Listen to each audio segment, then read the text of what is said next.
Enough is enough! Resign now! Enough is enough! Resign now! Enough is enough! Resign now! Enough is enough! We see! Down, down! We see! Down, down! We see! Down, down! Registrate! Go back! Registrate! Go back! We see! Down, down! Down, down! Go back! Go back! Hadin ke jingya pajba bagadnya tur pajba jong ki Samla Pule ke North Eastern Hill University hapok ke jinglam jong ka sang KSU NEHU unit aga bakla tur chaka trekam jong vice chancellor mandawa man penolong no ya ke jing dawa ke jongki minta kamit pat kinangilam jong ka sang KSU NEHU unit ke la pelong sa ke jing Thngan Hakhmat trekam mane Hakhmat jong Ophis trekam jong UVC Hakane ke jing pelong ya ke jing Khlem de Khlem bu por le semata langru de kinangilam jong North Eastern Hill University Students Union Hakane ke jing pelong ya ke jing Thngan lai iru ba kinangilam jong ka sang KSU na du president uba lam Pakistan marngar nang ta general secretary uba Donald Thaba bat ki pa kinangilam jong ka sang kila polang chekte ke jaka bani ai mensi ba banyak kan ru ba kinangilam jong ka sang ki Samla Pule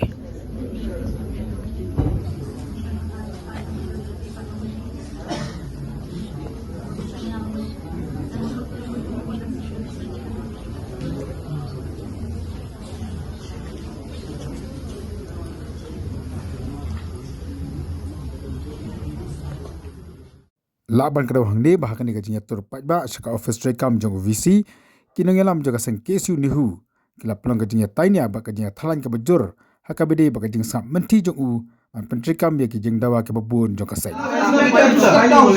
Tell us how many years you need, 10 years or 20 years, so that you know. You are well aware about the position of Registrar, deputy registrar, and all the legal appointments. Yes, appointment earlier than university engineer. In between, I already. That's your English. That is your. Give our memorandum, sir. Now it's high time for you to step down. After joining, Sir, it is high time for you to step down. After joining, It is high time for you to step down.